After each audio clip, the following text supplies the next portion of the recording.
What's up, guys? Welcome back to the channel. It's the full moon. So let's find out what that means. Some quick lunar oracle cards first. As always, full moon is a symbol or a sign that we need to start surrendering to the divine. Good time right now to reap the rewards of our manifestations from the new moon. It is also a cardinal moon, which tells us to be bold and make the first move. So we're surrendering to the divine, but we're also on that path. We go and get it. And then moon tonight is in Aries. So a fiery climax approaches. Take that how you will, honestly.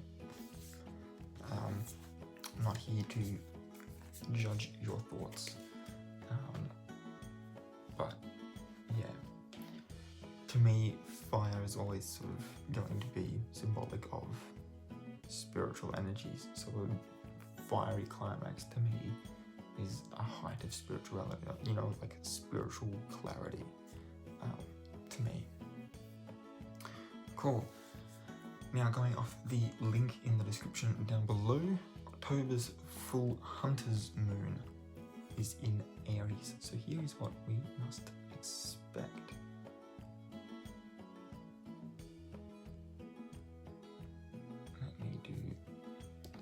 I've got it on my phone in front of me, but I'm just going to turn it sideways so I can read it properly.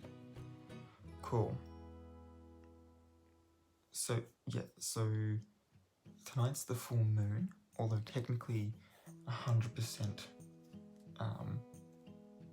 lumosity is going to be at 1:56 a.m.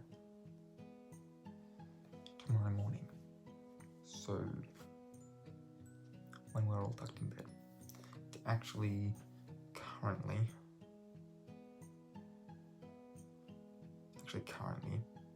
11:24. So we got what, 2.5 hours after this gets posted. So the moon is known as the hunter's moon and is one of the full moons that doesn't take its name from folklore. The hunter's moon is always the first moon to follow the harvest moon, and the harvest moon can change. Harvest moon is the one that falls closest to the autumn equinox, or the spring equinox for southern hemisphere, and this could be either the September or the October moon. Subsequently, the hunter's moon may be either the October or November moon, and in this particular instance, we're met with a hunter's moon in October, signaling the time the people of the northern hemisphere would go hunting in preparation for the winter months ahead. It's important to note that this is not a blood moon according to the official definition. A blood moon occurs during a lunar eclipse. The reason some call this moon a blood moon is due to its proximity to Halloween. It's not what that is. So the hunter's moon comes to us in the sign of Aries. So as you would expect, Aries is fiery. I mean, it's like poster child fire. Not only is it that element, it is cardinal and it's the first sign. So it's just blazing right out the gates. It's running headlong into things like a ram charging you down. And I mean, that's why their symbol's the ram, let's be completely honest. It's a hot-headed sign that loves passionately and is very quick to anger.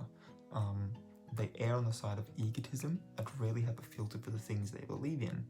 They're competitive and love to be the best, sometimes to the detriment of those around them. It's a naturally bold and ambitious sign with lots of energy and a plethora, a myriad of enthusiasm contained within it. It's got plenty of enthusiasm. Aries is either a joy to be around, a radiant bundle of energy, or difficult and deliberately combative. There is rarely an in-between, which, as its opposite, being a Libra, I do also see a lot of those points in myself, except for the rarely an in-between. Libras live in between.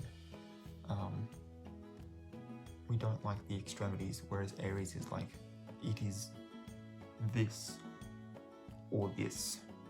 There are no other choices. Where you're like, those were never choices. Here are all of the other ones.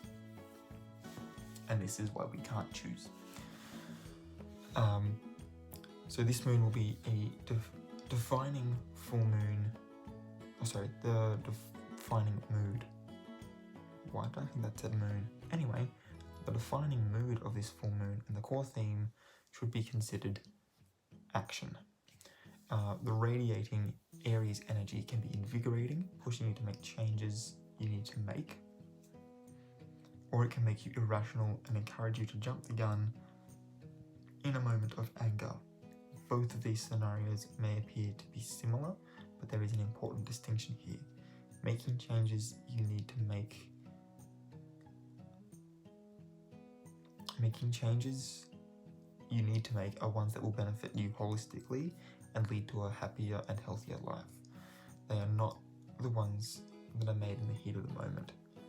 While the full moon in Aries and its fiery and ambitious energy may be pushing us to act, make sure you're using this energetic push to take the leap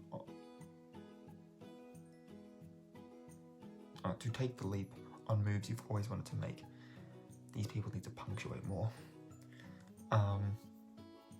It may feel good in the moment to pick a fight with a friend you disagree with, or slam your boss with negative feedback on your latest project. But ask yourself, are these actions what will ultimately align with what's best for you? Remember, Aries has a tendency to do as it pleases regardless of the detriment it causes. Don't let that detriment be at your own expense.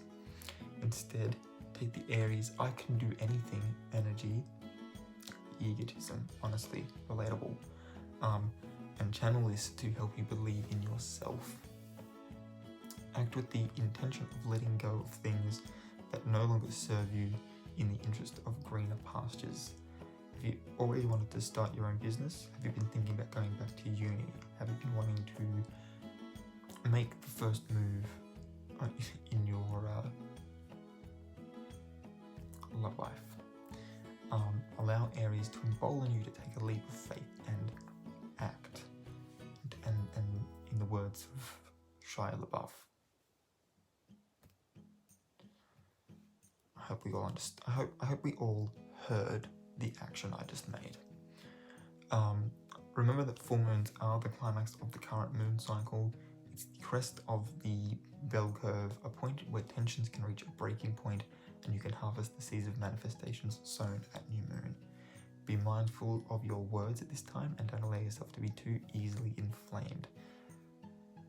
I myself am guilty of this just earlier this afternoon. It's also a time of illumination, literally and figuratively, where the hidden influences at work will come to the surface. Again, allow yourself to be assertive in your own best interests, but don't be rash. Don't just be running into things. So, which signs are going to be most affected?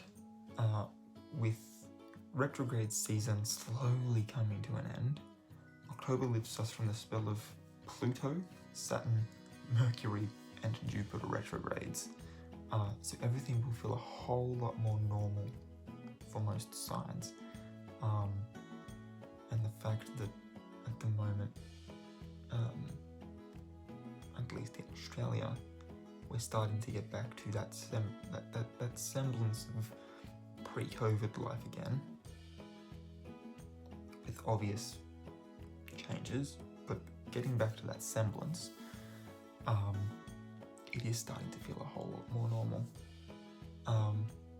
So Virgo, who loves order and organization, will finally feel like they have their voice back as ruling planet Mercury goes direct. You'll feel more energetic and you'll be able to communicate yourself effectively. With Aries lighting up your desire for change, good things are in store for you. Cancer will also be feeling an urge to connect with the full moon, at the full moon rather, particularly with their mothers. So Cancers are going to be mummy boys and mummy girls. With the full moon lighting your 10th house, try to reach out with a kind word or actually meet up with them if you can. Here we go. Libra, on the other hand, may have a more challenging time at the full moon. As a sign that likes to carefully consider all angles and keep life in balance, the Aries energy pushing you to act and change may feel uncomfortable, especially if you feel you haven't had time to evaluate each scenario. You may need to use your gut and intuition to think out what's best for you, and remember, sometimes we all need to take a leap of faith. And that's all we've got for this video. If you are new here, please hit the subscribe button and the notification bell if you want to be notified when I upload new videos. Again, the link for this article will be down below. I usually have, I think this is the one I'm gonna double check on my other full moon videos. I think I usually have other links below as well. If I do, they'll be below as well. If you enjoyed this video, please give it a big thumbs up to let me know if you want to see more like this. And until next time, guys, keep your head screwed on.